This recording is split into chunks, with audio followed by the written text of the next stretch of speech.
Nós saudamos a todos os presentes com a paz do Senhor Jesus. Amém. Os amados também que nos acompanham pelas redes sociais, pela internet, da mesma forma, com a paz do Senhor Jesus Cristo.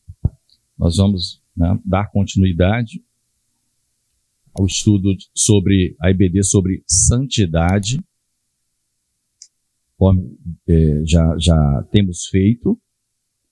E hoje nós vamos falar um pouco sobre a questão da consciência do homem como um termômetro ou um balizador espiritual, né? Tudo visando a santidade, que é puro ou não. É um assunto até difícil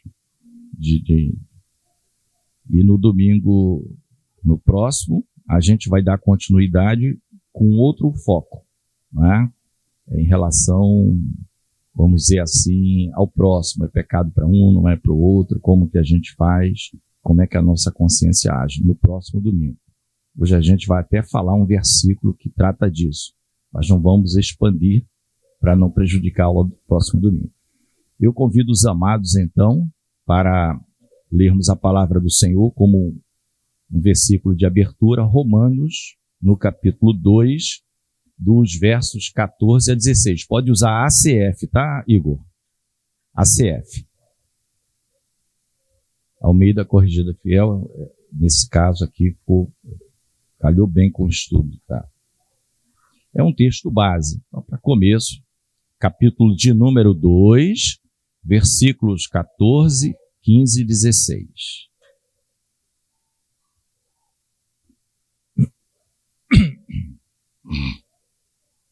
Amém? Diz assim a palavra do Senhor, nosso Deus, a partir do 14. Porque quando os gentios que não têm lei fazem naturalmente as coisas que são da lei, não tendo eles lei, para si mesmos são lei, os quais mostram a obra da lei escrita no seu coração, testificando juntamente a sua consciência e os seus pensamentos, quer acusando-os, quer defendendo-os, no dia em que Deus há de julgar os segredos dos homens por Jesus Cristo, segundo o meu evangelho. Amém?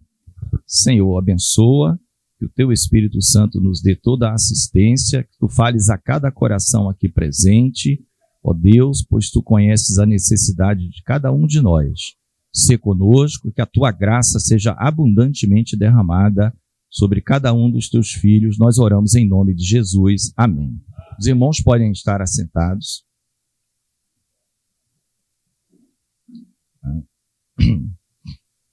Bem. Amém, queridos. Esta questão da... A paz do Senhor, irmã Isabel. Eu tinha visto, a irmã Isabel já estava aqui quando eu cheguei? Ah, tá. Amém. Desculpa, a paz do Senhor. Queridos, nós lemos aqui um texto que não é o objetivo de estudarmos o capítulo 2 de Romanos. Vou deixar bem claro, tá? O nosso foco, como eu falei, é um tema, não é fácil de abordar,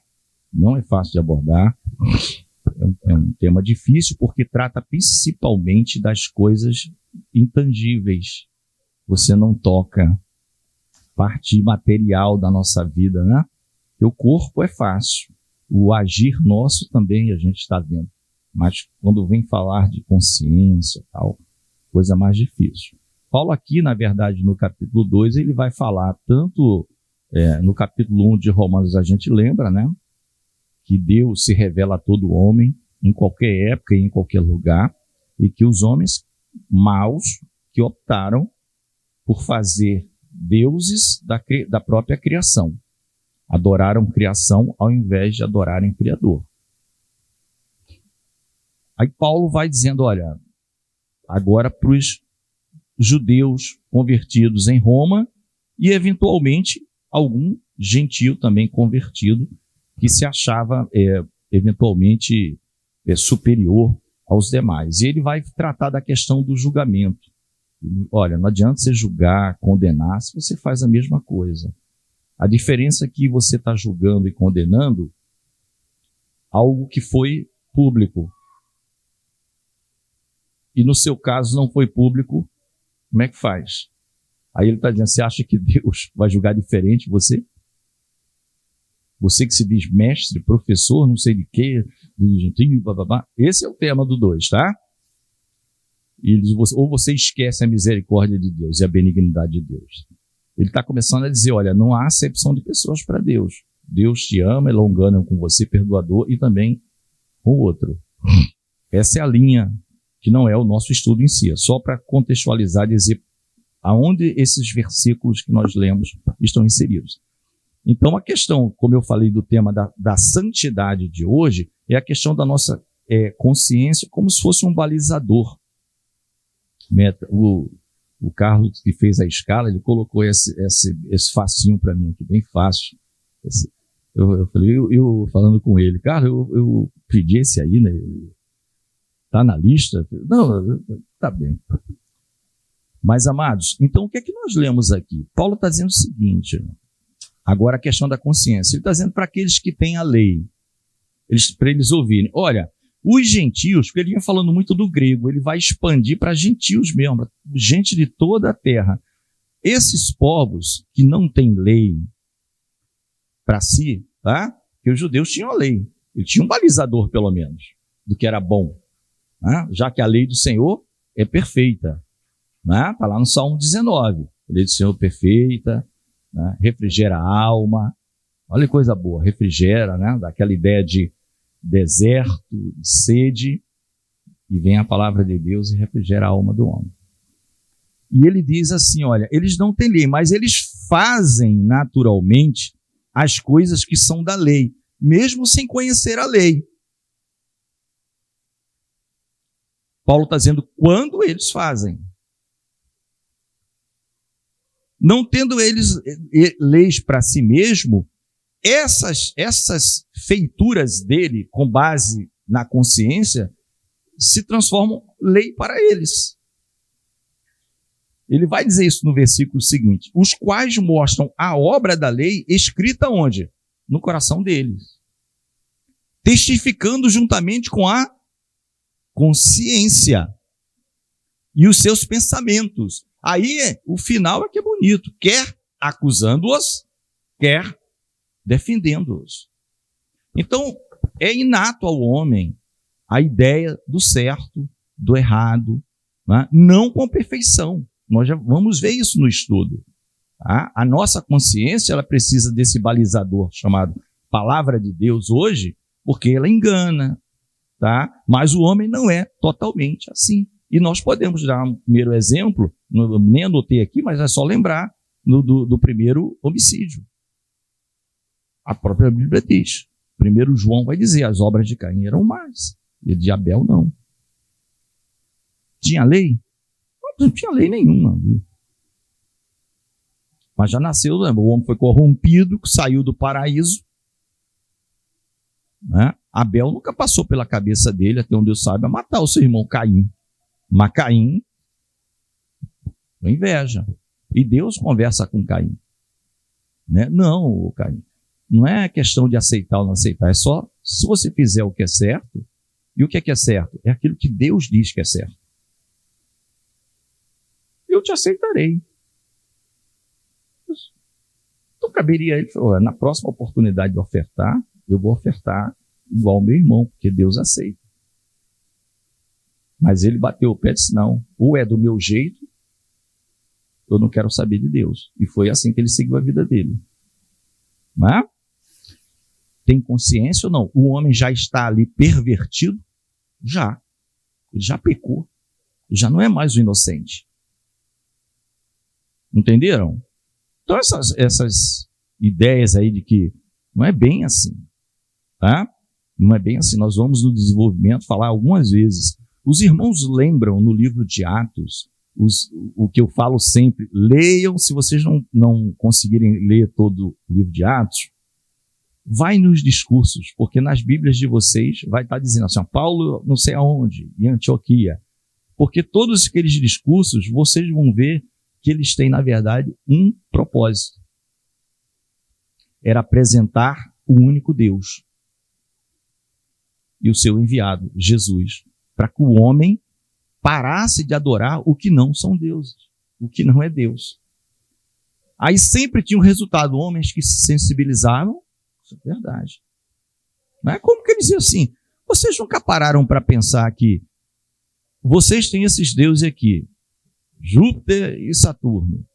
O outro povo dali, logo perto de vocês, já tem outro. O outro tem 30 deuses. O outro...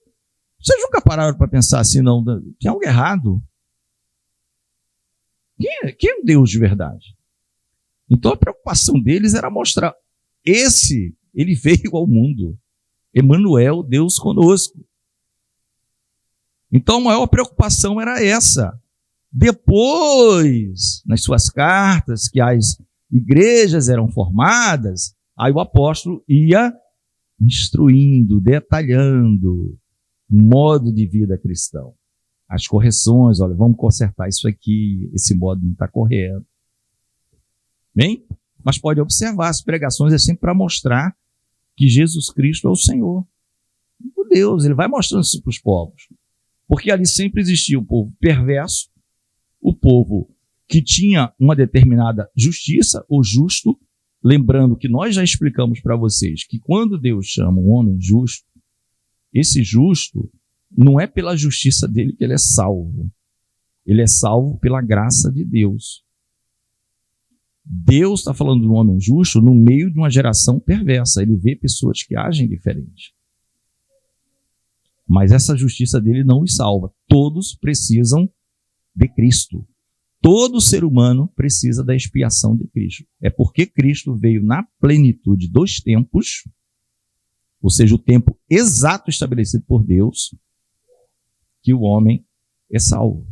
A sua morte e a sua ressurreição. Ele morre por todos os homens. Os que creem serão salvos. Os que creem serão salvos. Por isso que Paulo, quando escreve a Timóteo, se não me engano, na primeira carta, ele vai dizer para Paulo e para Timóteo, né, em relação a Paulo e a Timóteo, ele vai dizer, Deus que nos salvou e nos chamou. Você vai dizer, primeiro Deus nos salvou e depois chamou a gente? Porque ele está fazendo referência a quê, irmãos? O Cordeiro que foi morto antes da fundação do mundo, a salvar todo mundo. Quando ele chamou, nós cremos. Por isso que a pessoa que vai para o inferno, o grande problema vai ser ela vai se culpar, ela nunca vai culpar Deus, ela nunca vai ter ódio de Deus. Ela vai ter remorso a vida inteira, porque a vida foi dada a ela antes que ela nascesse, mas ela não quis. O primeiro que acontece, o cordeiro é morto, antes que o homem seja criado.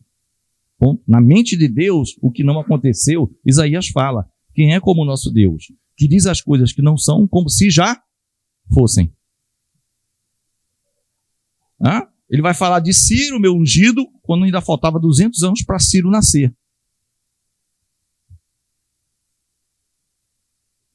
Ele vai falar do rei Josias, quando faltava 300 anos para o Josias nascer e acabar com aquele culto lá no Reino do Norte, de bezerros. Então, para Deus, né? Por isso que a expressão eu sou, ela pode ser dita também, eu serei o que serei. Muitos usam dessa forma, muitos judeus inclusive. Porque sempre assim, o amanhã, eu serei o que serei, sempre ele está em qualquer época. Então, queridos, você vê aqui que a consciência dessas pessoas que não tinham lei acusavam os defendidos. Né? Isso aqui está errado, isso aqui está certo. Mas Paulo está dizendo, eles não têm lei. Mas o que eles têm no coração serve como balizador de lei. E Deus que vai julgar no final. Então, por isso que nós lemos como abertura, para não nos alongarmos e tentar aproveitar, que tem leitura de versículo hoje, apesar de termos poucas pessoas hoje, pode ser também pelo tempo e pelo dia, o 7 de setembro, que nós já tínhamos conversado, né? A volta pode ser problemática para alguns, enfim. Né? Então tem amados que moram longe, que estão pela EBD, estão pela internet, prudentemente. Né? Então, amados, nós discorremos um pouquinho sobre essa abertura aqui. Tá? É um tema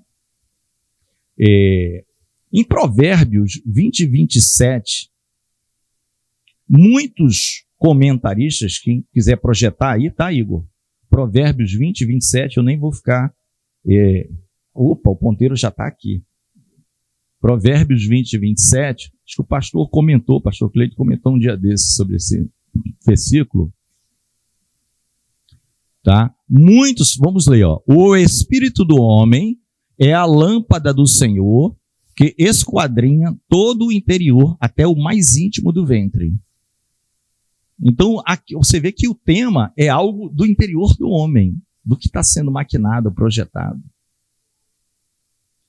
Então, muitos comentaristas, tá, queridos? Não quer dizer que seja isso mesmo, mas que o Espírito tem uma ligação direta, que o Espírito do homem, não é o Espírito Santo. Todo homem tem um Espírito, bom ou mau. Senão ele não vive, ele já está morto. É a parte material aqui.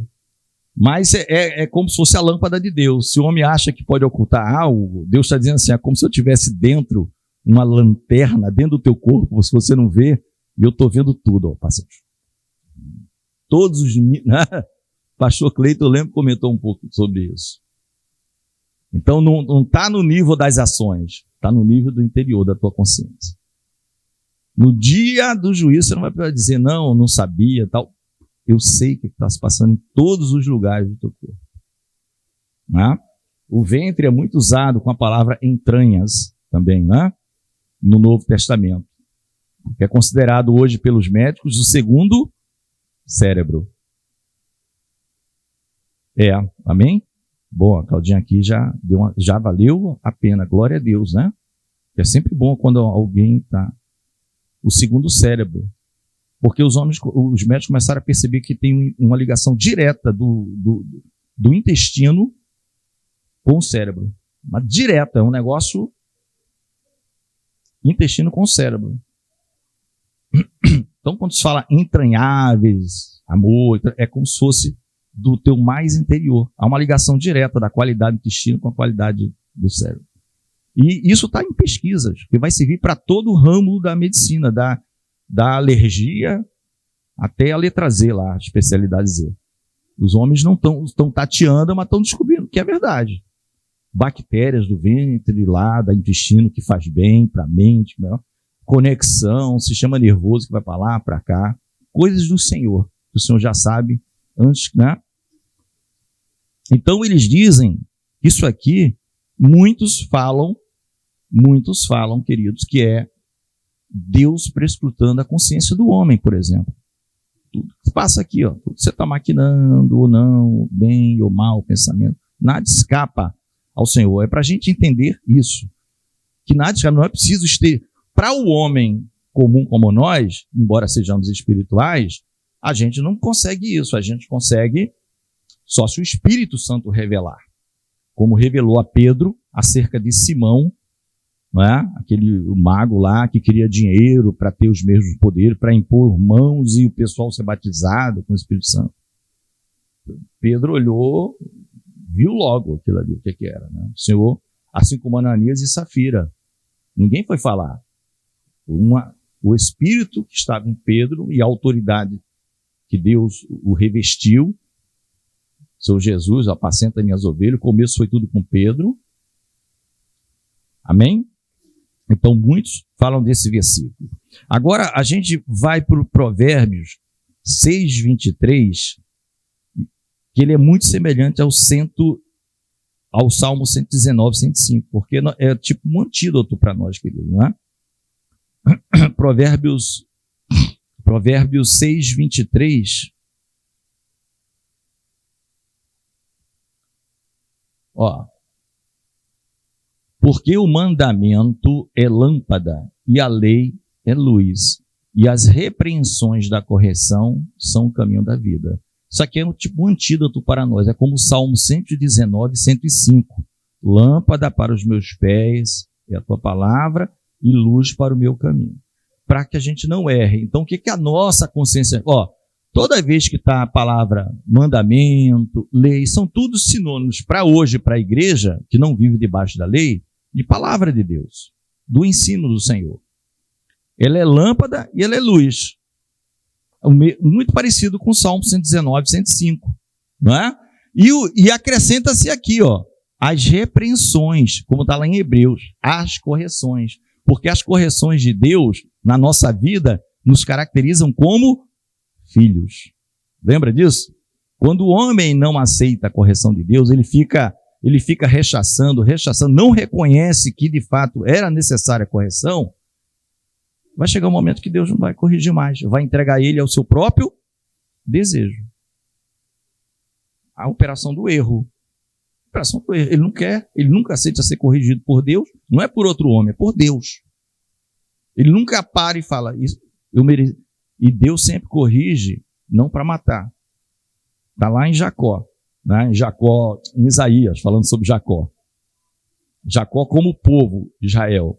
Só, eu te corrigi, mas com medida, não para te matar. Entendeu? É aquele nocaute do boxe, que o juiz conta até 9, aí o cidadão levanta. O 10 ele estava perdido. Levanta, vamos continuar a luta. A luta continua contra o pecado. Estou de pé, Senhor. Entendeu? Então, amados, isso aqui, olha, não é só a palavra, é a correção, porque a gente erra. Tá? É muito bom. O próprio Salmo 119, Davi vai dizer isso. E isso, bom ser fugido, bom até ficar doente, porque ele estava aprendendo com Deus. Mas é preciso que nós estejamos com o coração aberto para aceitar isso. O homem, quando rejeita, endurece, ele erra. Isso por quê? Foi falado aqui, acho que quando o Hermélio pregou, ele fez alguma remissão, Jeremias 17:9, que é o coração do homem enganoso. Por que precisamos disso aqui, queridos? E por que o homem natural ele erra tanto, não é? Apesar de Paulo ter dito que as pessoas têm a lei, mesmo sem saber da lei, sobre o certo ou errado, o que é que a Bíblia diz de uma forma geral sobre o ser humano? Que a inclinação do homem, ela é desde a meninice para o mal. Então, se há uma tendência ou um pendor, é mais para fazer o mal. Ele é, conforme nós já estudamos, muito influenciável. E como o mundo é muito mais mal do que coisas boas, a probabilidade do ser humano se inclinar para também fazer o mal com a boiada toda que está fazendo é grande. E o Senhor já tinha avisado isso antes. Por isso que ele manda, corrige o menino. O Senhor está sempre mandando corrigir, porque a inclinação é para o mal. Tá? Mas existem, em todos os lugares, sempre existiram pessoas assim, que olhavam e disseram, não vou me juntar aquilo ali. Algo me diz que não é certo. Mesmo se ele sem ter lei, sem conhecer as coisas. Jeremias 17:9, por favor, irmão Igor.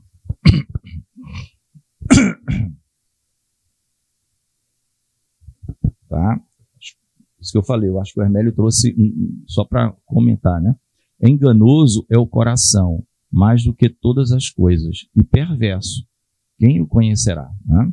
E no texto seguinte, não precisa, vai mostrar que só Deus, que sonda e conhece. O coração aqui a gente pode entender como a nossa consciência. A nossa mente. Ele é enganoso. Ele é enganoso, tá? Não. Ele é extremamente enganoso. Aí nós podemos aqui, eu tirei do estudo lá do professor, né? Que tem o livro. Ele falou, olha, a consciência ela não é infalível. Pode muitas vezes, são poucas não, se enganar. E ela precisa de um guia inerrante e perfeito. Daí nós precisarmos estar sempre em comunhão com Deus, mediante a sua palavra, mediante louvores espirituais, porque não é música gospel. Música gospel virou um negócio, né? Virou um negócio. Qual música que eu vi? Aí fala lá um monte de modalidades de música, tem no meio misturado com tudo gospel. Tá? Não é louvor. Então, a palavra, o louvor, a oração, a comunhão, porque o Espírito Santo de Deus habita nos crentes. Então, querido, sem o Espírito Santo, a inclinação é essa aqui, ó. Isso aqui é uma frase correta, é enganoso, né? Tá? Então eu vou repetir a frase, olha, a consciência, amados, não é porque nós temos uma consciência que recebemos todo ser humano sobre o certo, o errado, que a gente vai sempre ponderar. Como o mundo vive debaixo de um sistema perverso, ela muitas vezes vai se enganar. Por isso é corretíssimo isso aqui. Tá? Corretíssimo. E precisa de um guia. Como é que eu corrijo? Eu preciso de luz, eu preciso de lâmpada. E quem é isso? A palavra de Deus. A palavra de Deus. Por isso, anotamos aqui, ó, é perigosíssimo, amados, seguir conselhos como o que a gente mais ouve, principalmente quem tem televisão, em programas de entretenimento. Aquela pessoa, todo mundo aplaude, segue o teu coração. É o que se mais ouve. Eu segui meu coração, aí todo mundo, ó. Aí se tem alguém na plateia ou assistindo e já tem o desejo ou vontade de algo, seja no campo da sua vida sentimental, amorosa, seja no campo do trabalho, seja em fazer algo que ela está na dúvida se é pecado ou não, é certo ou errado, a pessoa não é espiritual, ela ouve isso 2, 3, 4 vezes, está na hora de eu seguir meu coração. Não é isso? O apresentador da TV falou, e deu os exemplos lá dos cantores e das cantoras, e dos atores e das atrizes que seguiram o coração, fizeram muito bem. Né? Mas a Bíblia já nos alerta, e você sabe o final delas? A Bíblia já diz qual é o final. Entendeu? Então esse conselho, segue o teu coração, infelizmente é muito ouvido e muito ensinado, né? É ensinado e muito recepcionado por muita gente. Segue o teu coração, segue o teu coração. A gente pode até seguir o coração, se está de acordo com a lâmpada, com a luz, ofere, né? A glória de Deus ou vai blasfemar o nome do Senhor, como a gente viu. Entendeu? Então é perigosíssimo, né? E ele coloca também uma coisa interessante, o próprio arrependimento envolve a consciência. Palavra de Deus e iluminação, porque você tem que ter na sua consciência que você se arrependeu, você tem que olhar de fato, senão você não se arrependeu. O arrependimento, né, que é a metanoia, é aquela mudança de que você vai entender que a vida que você vivia à luz da palavra, né? Porque a palavra de Deus entra no circuito junto com o Espírito Santo, você vai entender, você vai ser sensível a ela e você vai mudar. Tá? É a questão da metanoia. Né? Você vai querer seguir numa direção, você seguia para lá, caminho da morte, e vem a palavra e diz, não, dá meia volta, vou ver aí, vamos para cá. Ali você está se afastando de Deus cada vez mais. Para cá você vai se aproximar de Deus. E a pessoa cá em si, a sua consciência entra. Ela não é a força. Você vai para cá. Não, não é a força. A consciência entra. Desculpa. A consciência entra nesse circuito também.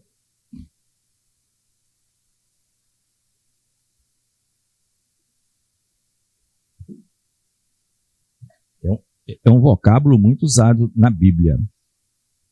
A questão, queridos, da consciência, vamos dizer, suja e da consciência pura. A gente vai falar mais de uma vez.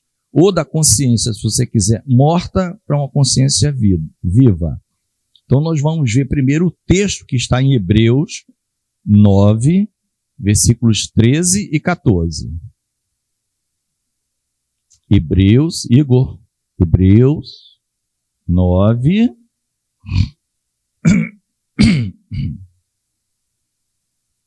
versículos 13 e 14. Primeiro o 13, depois o 14. Olha, aqui, né, só para contextualizar, Hebreus 9 vai estar falando dos sacrifícios que eram feitos na antiga aliança, né? Sangue de touros e bodes, eram todos provisórios, temporários, valia por um período, você tinha que estar fazendo constantemente. Então ele vai falar que o sangue de Cristo não é assim, é uma vez só, ele se deu, né? Até que lá no versículo 27 desse mesmo capítulo é aquele que vai falar, né, que assim como está determinado ao homem morrer uma só vez, né, vindo depois disso o juízo, Cristo também se entregou uma única vez. Se não fosse assim, ele teria que vir à terra várias vezes e morrer várias vezes para estar. Mas o dele é tão perfeito que só precisou uma vez. Então, olha, porque se o sangue dos touros e bodes, lembre-se, está escrevendo para os hebreus. Nós sabemos o autor, né, que o pessoal judeu raiz mesmo, que tinha se convertido.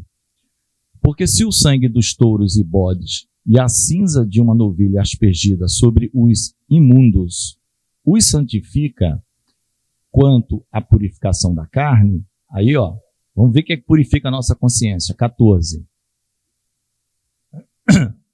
Olha aqui, querido, o segredo. Quanto mais o sangue de Cristo, o sangue de Jesus, que pelo Espírito Eterno se ofereceu a si mesmo, imaculado a Deus, purificará as vossas consciências das obras mortas para servir ao Deus vivo. É uma pergunta. Percebe a palavra consciência? Purificação da consciência do homem. Então ele está dizendo, se aquele que era temporário tinha um efeito, ainda que temporário, ainda que exterior, purificava o imundo e o tornava, né, tirava a imundície e o purificava temporariamente, porque no ano seguinte tinha que fazer de novo a expiação, e aí ele, né, aí ele vai dizer, quanto mais, meu querido, o sangue de Cristo, que é o Cordeiro de Deus que tira o pecado do mundo. Ele se ofereceu a si mesmo, ele purificará as nossas consciências das obras mortas. Aquilo que estava na nossa mente, que achávamos que era de grande valor, o Espírito vai testificar com o nosso Espírito, mas isso aí é obra morta, isso tem valor aqui na terra. Para Deus, você não está contando absolutamente nada para a vida eterna.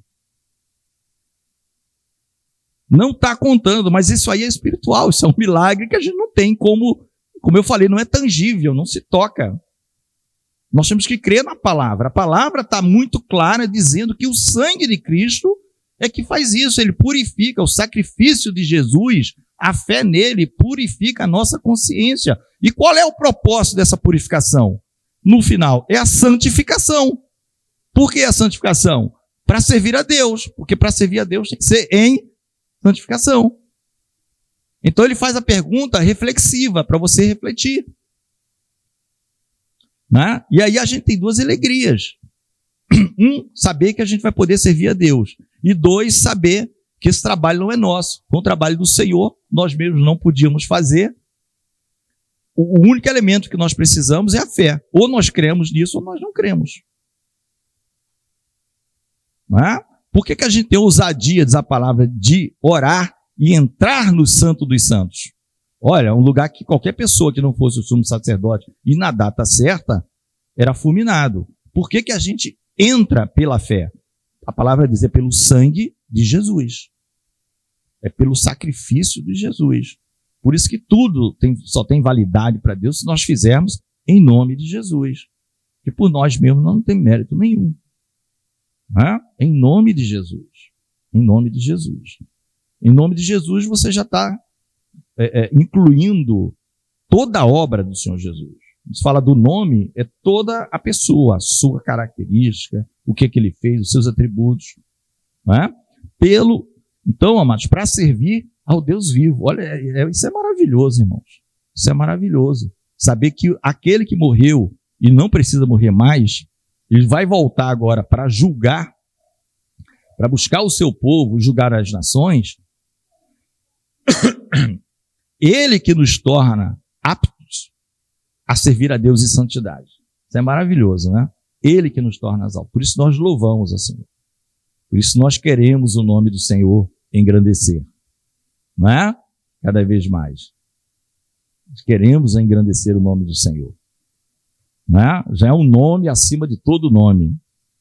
Não há nenhum outro nome nos céus, na terra, enfim, pelo qual importa sejamos salvos, a não ser o nome de Jesus. Era ele que é apresentado o tempo todo no livro de Atos. O livro de Atos, as principais pregações, ali dentro, para quem já é servo de Deus, crente, tira dali outros detalhes, outras riquezas, porque já sabe que Jesus é o Senhor.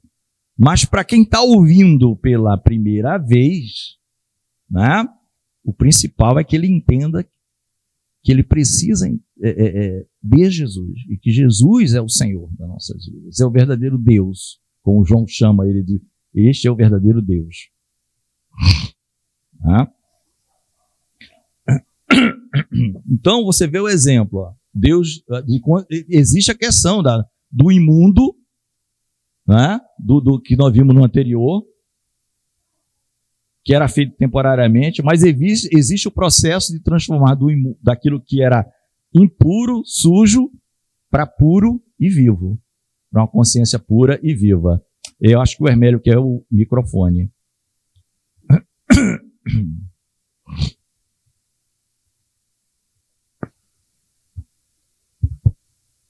A paz do Senhor Jesus, meus irmãos. No relance, quando o Senhor focou aí, sabe, me chamou a atenção assim, uma coisa que, para mim, né? Às vezes são coisas particulares que a gente vê como tão importante, mas para outras pessoas que talvez já tivessem identificado isso, soa assim com muita naturalidade. Mas eu vi aqui com uma diferença tão grande que os animais, o sangue dos animais, dos bodes de touro, era oferecido por alguém para purificação dos pecados. Aqui foi o próprio Cristo que se ofereceu. Ele se ofereceu a si mesmo. Então, quer dizer, não teve intermediário para pegar ele e oferecer para nós. Foi um gesto dele mesmo, entendeu? Toda a diferença. Aí, glória a Deus, irmão Américo. Isso aí fica consignado para nós o quê? A palavra amor. Olha quanto ele nos amou. Não é? Nós o amamos porque ele nos amou primeiro. A palavra amor. E aí você vai ver Cristo em tudo. Você vai ser... Quem é o... fazendo um paralelo com a oferta antiga. Quem é o ofertante? O próprio Senhor. Quem é a oferta? O próprio Senhor. Quem é o templo? Derruba esse templo e em 3 dias eu edificarei. O próprio Senhor. Quem é o dia de guarda, que é o sábado? Ele é o nosso descanso. É o Senhor. Então, ele eu posso dizer que ele bate o escanteio, cabeceia, bate o pênalti e pega o pênalti. Ele é tudo. Eu fico só assistindo e batendo palma. Não tenho o que fazer. Contemplando e glorificando a Deus do começo ao fim. É muito boa, Hermélio. Tá? Ele fez tudo. O Senhor fez tudo por nós. Tá? Como desistir desse grande amor, né, amado? Não desistamos. Não tem preço, né, gente? É algo... Vamos para Romanos, agora, no capítulo 12, bem conhecido, vai falar também da nossa mente ou consciência, a depender da sua versão. Romanos 12, 1 e 2. Tá? Que é o chamado culto racional, né? O que é que o apóstolo está escrevendo à igreja de Roma? Rogo-vos, pois, irmãos. Lembre-se, ele já está falando aqui para irmãos. Ele não está mais em discussão como estava no 2, querendo mostrar para os judeus não ficarem julgando os gentios, porque havia a benignidade de Deus e que Deus não faz acepção de pessoas, né? Pela compaixão de Deus, que apresentem os vossos corpos em sacrifício vivo, santo e agradável a Deus, que é o vosso culto racional. Aí passa para o 2, aí ó, e não sede conformados, ou não vos conformeis, não tomem a forma deste mundo, mas sedes transformados pela renovação do vosso entendimento. Em algumas Bíblias vem da vossa mente, tá? Da vossa consciência. Para que isso? Nós somos beneficiados fazendo isso? Sim. A gente vai experimentar a boa, agradável e perfeita vontade de Deus. Não é? Aqui, enquanto a conversão, a mudança, o arrependimento da consciência é a metanoia, aqui é o metamorfo, é a transformação, é da mesma raiz. Então ele já está falando para quem já teve a mente transformada de uma certa forma, né? Assim, vamos dizer, a mente transformada, não, a mente convertida. Para quem está na metanoia. Já estava na metanoia, já está convertido a Cristo. Agora, ele está dizendo, ó, vocês que já são convertidos, cada vez mais vão tirando a forma do mundo e vão introduzindo, vão renovando, nova criatura. Né? Todos os dias é uma experiência, né?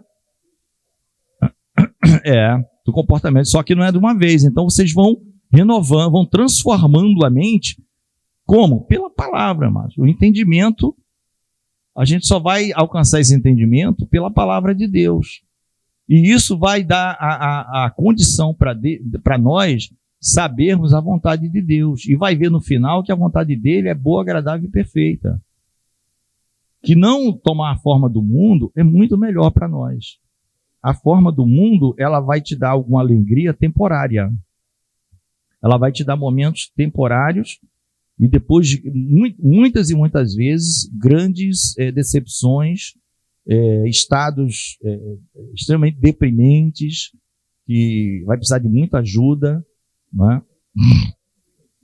Muitas vezes com sequelas excessivas. Até a pessoa às vezes se converte, mas vai ficar com probleminha até o final da vida, mas graças a Deus vai ser salvo.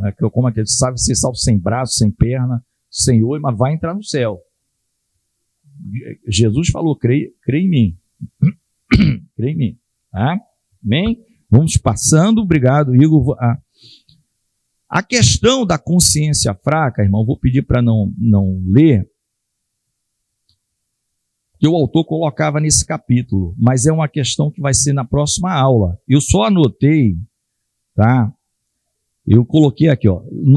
Quiser colocar, Igor, 1 Coríntios 8, 7. 1 Coríntios 8, 7. Eu só coloquei, mas eu escrevi assim: leremos agora, mas estudaremos com mais calma na próxima EBD. Porque está na sequência, na nossa agenda da aula, o tema, né? 8, tá? 7 e 8. Então, ó, mas nem em todos há conhecimento, porque alguns até agora comem com consciência do ídolo, coisas sacrificadas ao ídolo. E se a sua consciência, sendo fraca, fica contaminada, aí passa para o seguinte, o 8:8. Ora, a comida não nos faz agradáveis a Deus, porque se comemos, nada temos demais, se não comemos, nada nos falta. Então, a gente vai estudar isso aqui na próxima. Esse aqui juntamente com Romanos 14. Tá? O pastor até usou, o pastor Clayton, na aula sobre liberdade, autonomia, um pouquinho, ele vai lembrar, né? Então aí a gente vai ver uma questão de consciência. Tá? Eu só citei aqui porque o autor colocou, eu não quis fugir do que ele entendeu, mas eu entendi, pelo menos para mim, pela agenda que estava, que vai cair melhor na próxima aula, tá? Aí já é a questão, você vai ver que é uma questão de coisas que eu posso fazer e que outro vai achar que aquilo é um absurdo e não é. Não tem nada demais, não é pecado, não é nada demais. E tem coisas que eu vou fazer e que eu ainda não tive a mente, como Paulo diz, totalmente transformada. Eu estou no caminho do Senhor, mas a minha mente ainda está ligada a coisas do passado e eu estou fazendo com base nessa consciência que ainda está um pouco presa às coisas lá de trás. Eu preciso me transformar. E qual a interação disso com terceiros? Com os meus pares que comungam comigo, né? É um assunto talvez mais difícil do que esse aqui. Tá? A gente nunca vai, talvez, ter a resposta exata. A gente vai ter, como o pastor Carlos fala, um princípio, talvez, a ser observado. Né? Aí é caso a caso. Amém? Amém. Vamos lá, para a gente ir caminhando aqui para o final. Aí a gente vai ver também alguns versículos. Ó. Eu peguei exatamente o texto que o pastor que escreve colocou. Quanto mais o homem violar a sua consciência, aquele homem que tem a consciência, que sabe o certo ou errado, quanto mais ele violar, mais fraca será a voz desta quem? Da consciência.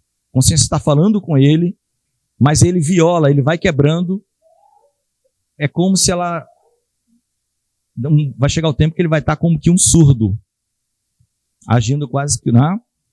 É como ele diz, um elástico que perde a sua elasticidade. De tanto você... Quem já viu isso? Quando eu era criança, eu brinquei. A gente esticava tanto, chega uma hora que... E ele não estica mais, não estica mais, porque você já esticou não sei quantas vezes. Ele perdeu a elasticidade. Ou como a mente ou consciência cauterizada. Aí eu vou pedir para o Igor colocar 1 Timóteo 4, 1, 2.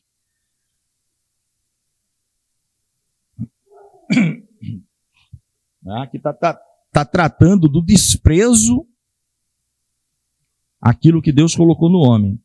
1 Timóteo 4, 1 e 2. Diz assim: mas o Espírito expressamente diz que nos últimos tempos apostatarão alguns da fé, dando ouvidos a espíritos enganadores e a doutrinas de demônios. Aí, 2.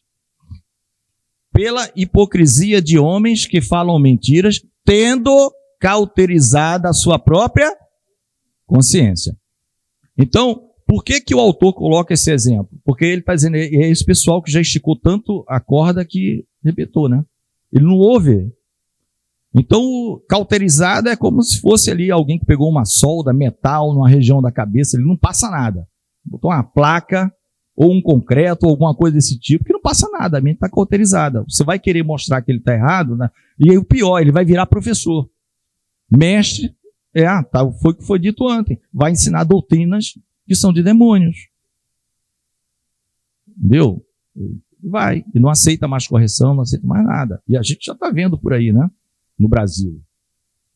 Então a mente está cauterizada. Para a pessoa dar a cara a tapa, como essas pessoas que estão ensinando coisas estão dando, é preciso ele estar convicto que aquilo ali é o certo. Então não adianta você falar mais com ele. Aí eu nunca excluo Deus, né? Deus pode tudo. Assim, no sentido de salvação. Entendeu? Então, ele vai mostrando aqui. O homem também, amados, pode pecar e já não se sentir culpado. Está falando tudo de coisas de irmãos. Porque, irmão, toda vez que pecarmos, a gente tem que ter noção que pecamos. Que está errado, aquilo tem que nos incomodar. Irmos ao Senhor, Senhor, perdoa, me ajuda. Não pode ser normal. Não pode ser normal. Não é? Aí ele escreve aos Efésios, no capítulo 4, pedi ao Igor passar para o 4, versículo 18 e 19.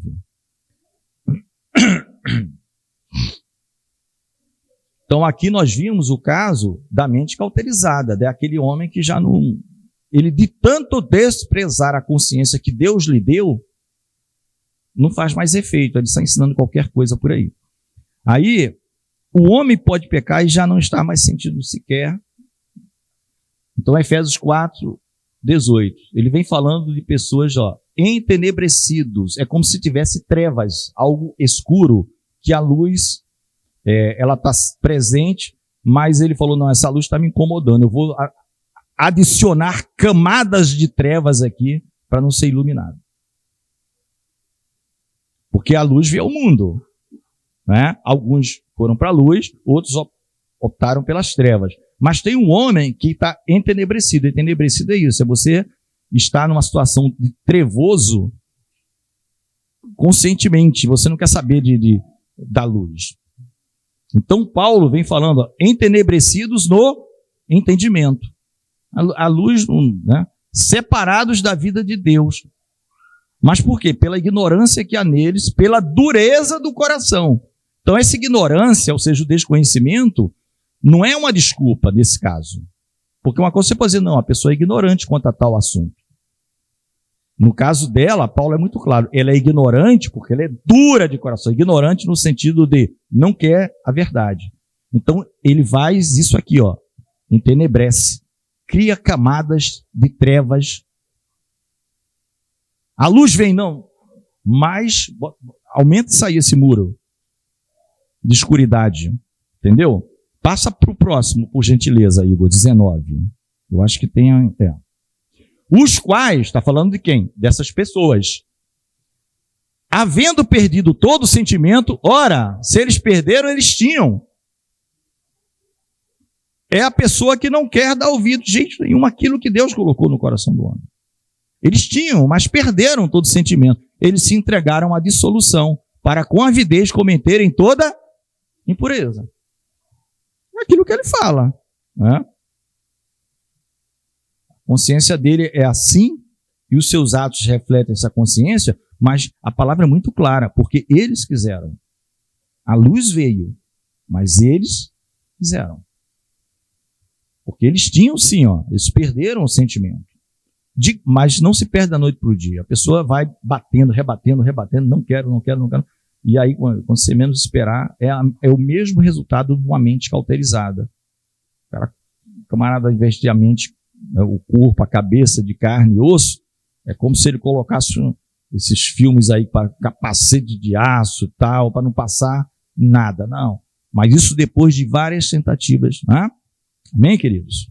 E o homem chega ao final, né? O termo é mulher adúltera. Vocês vão ver muito isso em Provérbios como uma simbologia, não exatamente da mulher adúltera, porque era fácil de assimilar na época de Provérbios, mas de qualquer tipo de desvio já consolidado leva para o mal. Provérbios 30, 20, a parte B, que nós vamos observar.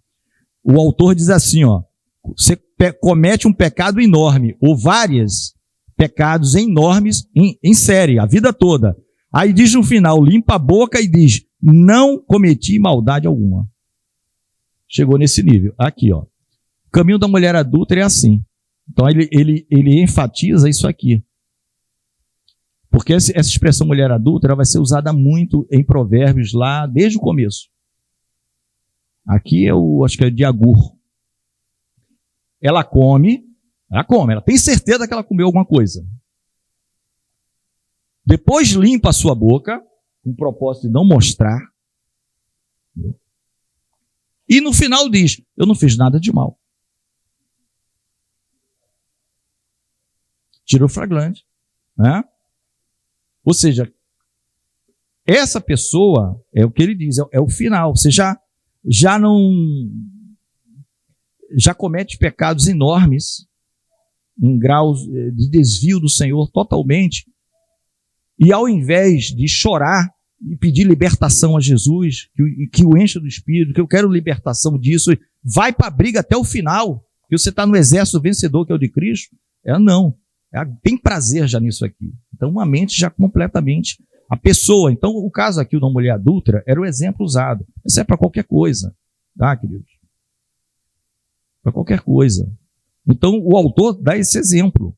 Chega nesse nível de disfarçatez. Come, aí está todo lambuzada, limpa a boca direitinho e ainda diz assim, o que foi que eu fiz de errado? E nós vimos no começo, lá no próprio provérbio, que Deus, pelo Espírito, ele sonda o homem totalmente no interior. Ele sabe tudo, quanto mais o exterior você fez. Para terminarmos, a última frase que foi colocada, interessante no estudo do autor, diz assim, uma consciência contaminada está manchada por atos malignos. Um homem cuja vida é maligna terá a consciência igualmente maligna. Então, Tito 1,15. Tito 1,15. Aqui é bom prestar atenção que a gente tem interpretação do português, é difícil um pouquinho, pode levar a uma interpretação equivocada, tá? Tito 1,15, ó. O que eu quero... Os irmãos já devem ter visto por que pode dar interpretação equivocada. Não é? Todas as coisas são puras para os puros, mas nada é puro para os contaminados e infiéis. Antes, o seu entendimento e consciência estão contaminados. Então, pode ter alguém que lê o seguinte, eu sou puro. Mesmo que eu faça a mesma coisa desse aqui, para mim é puro. Então é puro. Entendeu? Essa coisa que eu fiz é pura porque eu sou puro. Não é essa a interpretação, tá, amados? Deu para entender? como você se sente que está numa situação, vamos dizer, confortável diante de Deus, aí você faz a mesma coisa do contaminado e diz que é puro, porque você não é essa a interpretação. O que ele quer dizer, as coisas são puras, porque você é puro, exatamente porque você é puro, as coisas que você pensa são puras. E você, exatamente porque você é um ser contaminado e infiel, o teu entendimento e consciência também são contaminados. Amém? Não vão pensar que é porque você é puro, você comete para você é puro. Mas o contaminado e infiel comete e é impuro. A mesma coisa que você fez, não é isso. Ela é pura porque você é puro. Então, o teu pensamento são coisas puras. O outro é contaminado, infiel. O que é que vai sair da cabeça de um cidadão desse? Coisas impuras e contaminadas, o tempo todo. Tá? Então, por isso que ele vai dizer, uma consciência contaminada está manchada por atos malignos. E o outro trecho, para a gente terminar, podemos levantar, Hebreus 10, 22. Ele diz assim, um homem cuja vida é maligna terá a consciência igualmente maligna. Vamos entender isso aqui e terminar. Um homem cuja vida é maligna terá a consciência igualmente maligna. Não adianta o homem, é isso mesmo, é 10, 22, a gente vai chegar lá, tá? É isso aqui. Cheguemo-nos com verdadeiro coração, em inteira certeza de fé, tendo os corações purificados da má consciência e o corpo lavado com água limpa. O que o autor destaca é isso aqui, que isso aqui, ó, quem é que faz essa transformação em nós? É Jesus. Então, ele destaca o seguinte, quando a gente não tem isso aqui, ó, coração purificado da má consciência, a gente está fora desse grupo. Entendeu? Porque as ações, ó, a vida dele é maligna, então a consciência dele é igualmente maligna. Ele só vai ter uma consciência purificada porque nós lemos lá no meio, Jesus ofereceu-se a si mesmo e o sangue dele nos purifica. Então isso é um ato de fé. Eu aceito, Senhor. Eu creio. Quando você não tem essa consciência, isso aqui não é produzido. Você não se chega com um coração verdadeiro, nem com fé. Você está fora, porque teu coração não é purificado da má consciência. A má consciência continua influenciando você. Então é isso que ele diz. Um homem cuja vida é maligna, ou seja, produz atos malignos, a consciência dele não está pura. Ela é igualmente maligna. Por isso que ele usou os dois textos. É muito semelhante ao que está em Tito 1,15. O impuro só produz a impureza porque a consciência dele é assim. E o puro diz tudo para mim é puro, mas porque ele é puro. Então ele não produz coisas no seu dia a dia impuras. Não tem como. O dia a dia dele é puro. Né? Tudo mais, aí pode ser deslize, coisas desse tipo. Mas não é a regra de vida dele. Amém, amados? Você vê que o assunto é difícil porque é algo interior nosso. É da nossa, entendeu? É da nossa consciência. Tem esse grau de subjetividade. Mas tem, por isso que eu achei o versículo de abertura muito bom, o que Paulo fala, porque ele vai dar uma aula ali para os judeus por outra razão. Diz, olha, esse pessoal que não tem lei, a consciência dele diz e o acusa. Isso aqui é certo. Isso aqui é errado. Eles não têm lei. Deus vai julgar lá no final. Por isso que a apresentação era sempre sobre Jesus. Ó. Você tem a consciência pura, mas você serve a um Deus que não é Deus. Então apresentava Jesus, pegava você que já é uma pessoa, e essa pessoa de bom grado ia. Né? Entendeu? Mas a tendência daquele que é blindado e quer se blindar mais ainda, é rejeitar continuamente, até que ele seja considerado uma pessoa de mente cauterizada ou entenebrecida, como está em Efésios. Mas a culpa foi muito clara, Deus está dizendo, você que não fez, porque não vai dizer que a luz não se apresentou para você, nem a palavra. É a sua mente, que você mesmo a quer assim, e você gosta, se orgulha até disso. Bem, vamos orar. Senhor Deus e Pai, nós somos gratos a Ti nesta hora, por este período de escola bíblica dominical. Senhor, nos abençoa, dando-nos um intervalo abençoado na Tua presença. e já prepara os nossos corações como solos férteis, ó Deus, para ouvir a tua santa palavra, a ministração que será trazida pelo nosso irmão Arlindo. Assim nós oramos agradecidos por tudo, em o nome do Senhor Jesus. Amém. Bem, irmãos, o intervalo